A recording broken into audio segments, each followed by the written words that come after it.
تو غلطی اس سے نقصان نہیں ہوتا، لیکن ٹاپ مین کے ہاتھ سے ہوئی ہوئی غلطی بڑا ہیویلی کاسٹ کر جائے گی کہ ماتحت کو غلطی پر سرزنش اس انداز میں کی جائے کہ وہ سیکھ سکے۔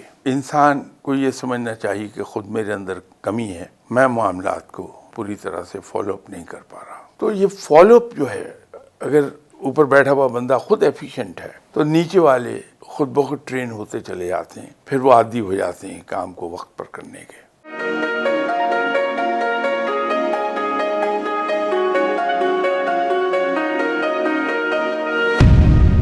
ہمارے کانسیپٹ میں وہ آدمی آفیسر بننے کے قابل ہی نہیں ہے جو شارٹ ٹیمپرڈ ہے، اور یہ میں ساری عمر کرتا رہا ہوں کہ جو اینول کانفیڈینشیل رپورٹ ہے، اگر کسی آدمی کو دیکھا کہ جینوئنلی یہ شارٹ ٹیمپرڈ ہے، ذرا سی بات پہ ٹیمپر لوز کر جاتا ہے، تو اس میں اس کے ریمارکس کے کالم لکھ دیا جاتا ہے انفٹ for further promotion.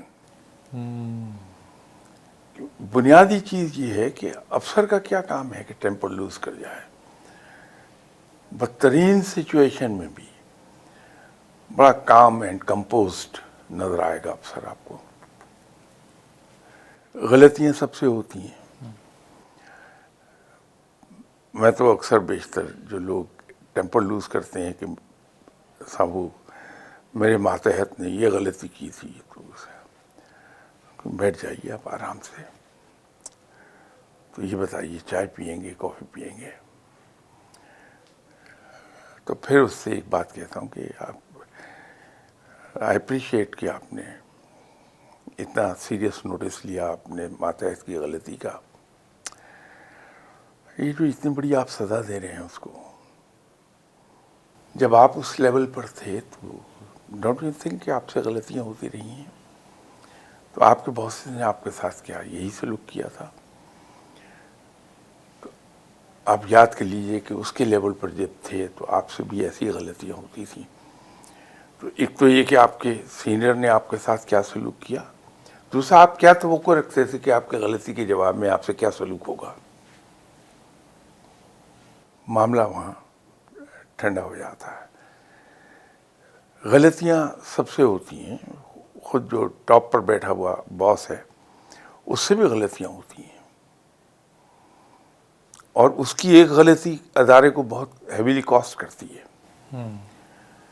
Junior level پر غلطی ہوتی ہے، لیکن اس کے اوپر کا جو امیڈیٹ انچارج ہے وہ پکڑ لیتا ہے، وہ نہیں پکڑے گا، اس سے اوپر پکڑے گا، حتیٰ کہ ٹاپ مین ضرور پکڑ لے گا۔ تو غلطی اس سے نقصان نہیں ہوتا، لیکن ٹاپ مین کے ہاتھ سے ہوئی ہوئی غلطی بڑا ہیویلی کاسٹ کر جائے گی۔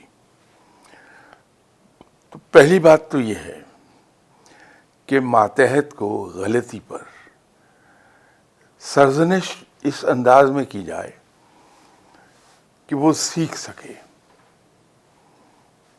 یہ نہیں ہے کہ ڈانٹ کھا کے بیچارہ چلا جائے، نیکسٹ ٹائم نروس ہو کے اس سے بڑی غلطی کر کے آ جائے گا۔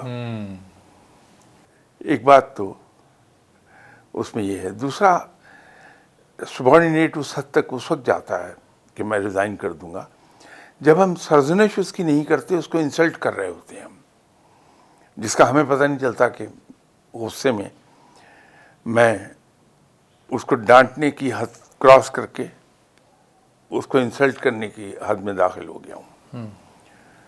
تو یہ آفیسر کی کوالٹیز کے خلاف ہے، جس کو ہم ایبریویٹڈ فارم میں OLQ کہتے ہیں، آفیسر لائک کوالٹیز، یہ اس کے خلاف ہے۔ تو پہلی بات تو یہی ہے۔ دوسری بات یہ ہے کہ جو ٹاپ پہ بیٹھا ہوا آدمی ہے وہ اپنے امیڈیٹ ماتحتوں کو بڑی اچھی طرح اس کو سمجھنا چاہیے۔ پہلی بات تو یہ ہے کہ اس کو بائی نیم پتہ ہونا چاہیے کہ میرے امیڈیٹ رپورٹنگ ماتحت کون کون ہیں جو ڈائریکٹلی مجھے رپورٹ کر رہے ہیں، ان کے نام، پھر ان کی ذہنی کیپیبلٹیز، ان کی ایڈیوسنکریسیز اور ان کی ایبلٹیز سے اسے واقف ہونا چاہیے بڑی اچھی طرح۔ تو اب کوئی سمجھدار افسر اپنے ماتحت کو اتنا اوور اسٹریچ نہیں کرے گا کہ وہ ٹوٹنے پر آ جائے۔ وہ لمٹ کے اندر رہتا ہے۔ شاہ صاحب یہ بڑا مسئلہ جو آرگنائزیشنز میں آتا ہے وہ آتا ہے ڈیلیز کا. باس کام دیتے ہیں، ڈیلیز ہوتے ہیں، وہ پھر بار بار فالو اپ لینا پڑتا ہے. اس کی وجہ سے ایک انریسٹ پیدا ہوتا ہے. ایک جو آرگنائزیشن میں جو آپس میں امپلائیز ہیں، کیونکہ اوپر جو ٹاپ مین ہے اس کو کام کمپلیٹ چاہیے ہوتا ہے، اسائنمنٹ، نیچے والا جو ہے وہ پروجیکٹ پورا نہیں کر رہا ہوتا، تو اس میں پھر تھوڑی سی اس کو غصہ آ جاتا ہے اس بات پہ. تھوڑا سا جو نیچے والا سبارڈینیٹ ہے اس کے پاس لوڈ زیادہ ہوتا ہے کام کا. تو وہ یہ جو سچویشن ہے اس کو کیسے ہینڈل کرنا چاہیے؟ دیکھیے، اگر ڈیلیز آ رہی ہیں تو انسان کو یہ سمجھنا چاہیے کہ خود میرے اندر کمی ہے، میں معاملات کو پوری طرح سے فالو اپ نہیں کر پا رہا. اب تو کام بڑے آسان ہو گئے ہیں، جی. سافٹ ویئر ہر طرح کے ملتے ہیں. تو آپ اپنے سیکرٹری کے کمپیوٹر پہ ایک سافٹ ویئر لوڈ کرا دیتے ہیں کہ آپ کے پاس میل دن میں 2 بار آئے گی، صبح اور شام.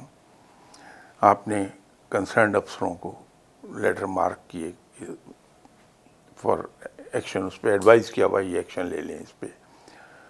یا اگر روٹین کا ہے تو سمپل فار NA کر دیا، نیسسری ایکشن. وہ جو آپ کا سیکرٹری ہے اس کے پاس وہ فولڈر چلا گیا، اس نے وہ تمام لیٹرز جو مارک کیے ہیں مختلف افسروں کے نام وہ اس میں انٹر کر دیے اور اس کو جج کیا. چونکہ آپ کا سیکرٹری خاصا سینئر آدمی ہے، وہ جج کیا کہ اس کا رپلائی 4 دن میں آ جانا چاہیے. تو وہ 4 دن کے بعد کی ڈیٹ میں اس کا ریمائنڈر ڈال دے گا. سافٹ ویئر ہیں ایسے، ٹھیک. خود میرے پاس، میرے سیکرٹری کے پاس بھی ہے. جی. وہ ایک سائیکل چل نکلتا ہے. روزانہ صبح آتا آپ کا سیکرٹری، کمپیوٹر آن کرتا ہے تو اس پہ ریمائنڈر کی لسٹ میں ہوتا ہے کہ آج یہ آپ نے فلاں فلاں افسر سے چیک کرنا. وہ فون اٹھاتا ہے اور ان کو رنگ کرتا ہے کہ سر وہ آپ کو صاحب نے ریفر کیا تھا، صاحب پوچھ رہے ہیں کہ اس کا کیا بنا. وہ بھولا ہوا ہے، کہتا وہ سوری میں آج اس کو کرتا ہوں. اس کو اگلے دن میں پھر ڈال دیتا، وہ پھر ڈال دیتا اگلے دن میں. تو مارجن ہاتھ میں رکھتا کہ اس کا اندازہ ہے کہ صاحب کو یہ جواب 7 دن میں چاہیے تو 4 دن رکھتا، باقی وہ ریمائنڈر کے لیے رکھ لیتا. تو جب اس طرح سے فالو اپ ہو رہا ہوتا ہے تو پھر آہستہ آہستہ لوگ عادی ہو جاتے ہیں کہ میں نے اپنی ٹیبل صاف کر کے جانی ہے. اس کا ایک میتھڈ ہے. اب یہ کمپیوٹر آ گئے ہیں تو بڑا آسان کام ہے. جب کمپیوٹر نہیں تھے تو جب ہم نے کام شروع کیا تھا کمپیوٹر کا نام و نشان بھی نہیں تھا اس وقت. تو اس وقت کیا کرتے تھے ہم لوگ کہ فائلنگ کیبنٹ ہوتی تھی، اس کے ایک ڈرار میں 31 پاکٹس ہوتی تھی، فائل پاکٹس. تو ہمیں جس دن ریمائنڈر کرنا ہے، ریمائنڈ کسی کو کرانا ہے یا خود اپنے لیے کرنا، ہم اس ڈیٹ کے فائل پاکٹ کے اندر لیٹر ڈال دیتے تھے. تو روزانہ صبح آ کے ہم اس ڈیٹ کی فائل پاکٹ کو کھولتے تھے، اس میں جتنے لیٹرز ہیں نکالے اپنی ٹیبل پہ رکھے، اس پہ ایکشن لے لیا فوراً. تو یہ فالو اپ جو ہے، اگر اوپر بیٹھا ہوا بندہ خود ایفیشینٹ ہے تو نیچے والے خود بخود ٹرین ہوتے چلے جاتے ہیں، پھر وہ عادی ہو جاتے ہیں کام کو وقت پر کرنے کے.